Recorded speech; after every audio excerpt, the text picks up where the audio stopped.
What is going on? Welcome to the episode. Today we're going to be chatting about how to get out of a rut because we've all been there at some point or another, and chances are we're all going to be there again because life ebbs and flows. So I wanted to put this episode together to give you a little bit of a blueprint or step-by-step process that I've found has worked for me really well, and I hope it can work for you too. First off, the feeling of being in a rut sucks, right? It's almost like this cloud sort of looming over you. And even in these sparse moments of joy, you remember or almost remind yourself of the fact that you're generally dissatisfied. So it really seems to spoil each and every moment to a degree, no matter how great that moment happens to be. It's almost like it's tainted. At least that's the way I experience it. Now, this underlying feeling of being discontent or dissatisfied leads into step number one, which is to acknowledge that you're in a rut to begin with. Now, that might sound super obvious, but if you don't acknowledge that there's an issue to begin with, apparently there's nothing that needs fixing, right? And you can think about it like an alcoholic. If the person that's abusing alcohol themselves doesn't acknowledge that there's a problem, I've been there, it doesn't matter if the entire world sees it, the individual themselves needs to come to that conclusion. This can be really hard to watch, especially when it's someone that you care about a lot. Now, it doesn't have to be alcohol, right? It could be any other drug, it could be food, it could be technology, it could be a relationship. So the first step is to get honest with yourself around what is. And then step number two is to ask yourself, are you ready and willing? Acknowledging that something isn't working is a crucial first step. However, if you're not quite ready or willing, there's nowhere else to go and nothing else to do just yet. Oftentimes we know that something needs to change in order for us to transcend our current situation, but it takes readiness and willingness to implement the necessary actions, and knowledge in and of itself, unfortunately, isn't enough on its own. You can think about this like an old apartment or house that you're living in that you're on the brink of outgrowing. It's got the items that you need for the most part, like your television, couch, a comfortable bed. However, you're not all that satisfied with the place itself, the building, or the location. However, the thought of searching for and moving to a new spot seems like too much effort. So basically, your general dissatisfaction of your living situation isn't quite bad enough for you to put the effort in required to find a new place and actually move. So you're not quite ready or willing just yet. On the other hand, once that scale is tipped enough in the direction of readiness and willingness, you're thinking about what action steps to take in order to remedy your living situation. And that brings us to step number three, and it's to start making moves. Action ends suffering. So in the case of looking for a new home, you start to search for places online, you set up viewings of those potential spots that you like, you look into the logistics of moving your stuff, you start to get rid of the old and unneeded items in your place. Action ends suffering because it instantly gives you a glimpse of what it's going to be like to be out of that rut. And the reason for that is that you can sort of rest easy knowing that you're taking the appropriate steps to change your situation versus just sitting in the situation, not liking it, yet not doing anything in regards to changing it. The reason the latter leaves such a sour taste in our mouths is because we know deep down when we're not fulfilling our potential and being the best version of ourselves that we can be. Think about it like your fitness level and health. You know when you're not taking good care of yourself via quality nutrition, plenty of movement, and prioritizing sleep. We all know when we're drinking too much, for example, or not putting all that much effort in at work, and we feel it. There is a serious cost to that stagnation. It feels heavy, it's a weight on your shoulders, and the only way to shed it is via taking action. It's actually amazing how fast it can provide you with relief too. So for example, if you're not eating that well and you just decide to eat really healthfully for a single day, you're going to feel better.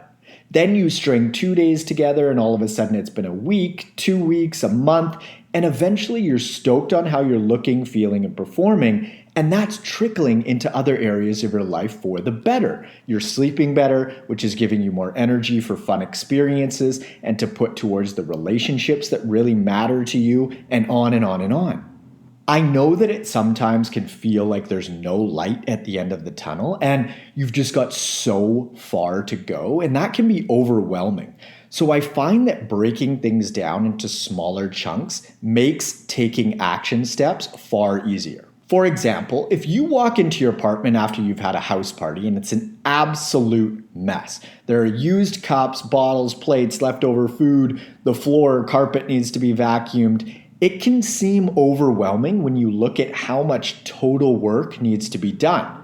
But when you break that work down into sections, it's so much more doable. So if you get all the cups, cans, bottles, and plates into the kitchen, that's one task down.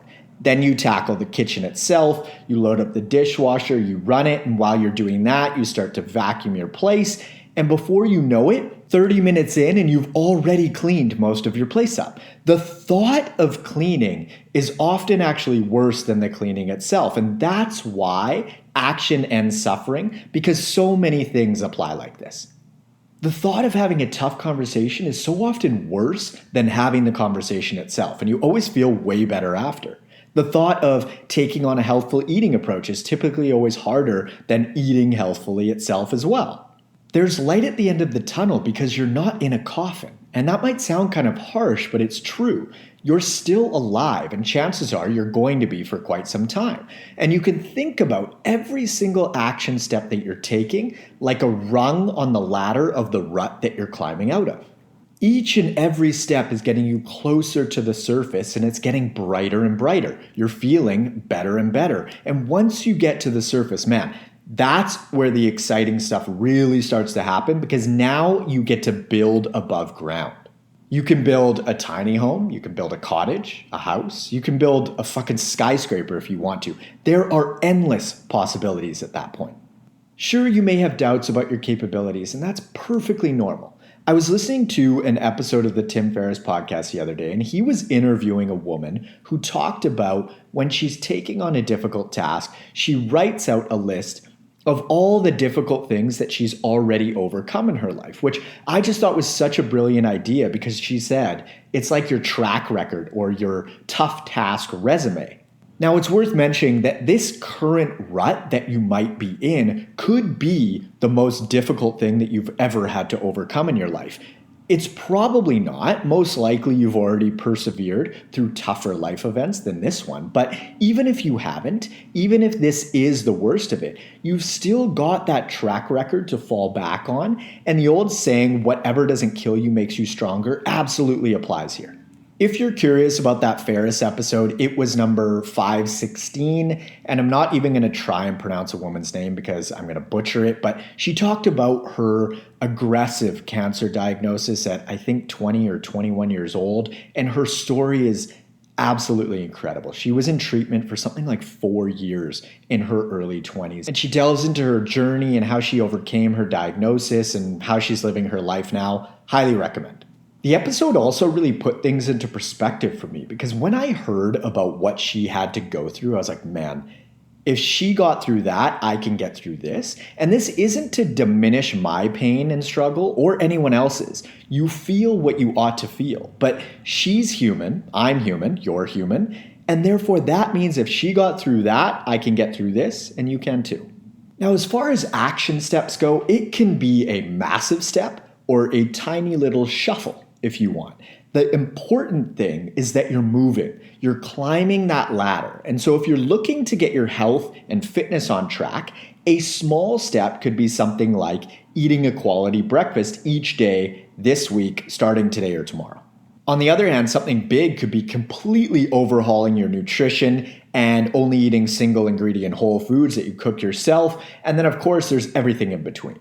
So first up is to check in with yourself and see where you're at. If you're feeling like you're in a bit of a rut, you probably are. So be honest and ask yourself, am I ready and willing to change my situation? If the answer is no, it's all good. Check in with yourself again in a week or a month or next year and see if you're ready and willing then.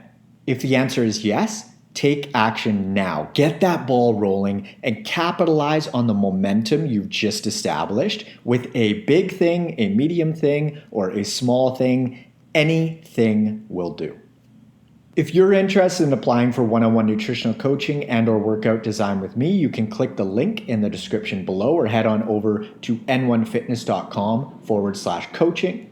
Follow me up on Instagram at N1Fitness and feel free to friend me on Facebook at Marcus Sadu. Leaving an iTunes review really helps the pod grow and to reach more folks. So if you're willing to do that, I truly appreciate it. And if you've already left a review, thank you so much.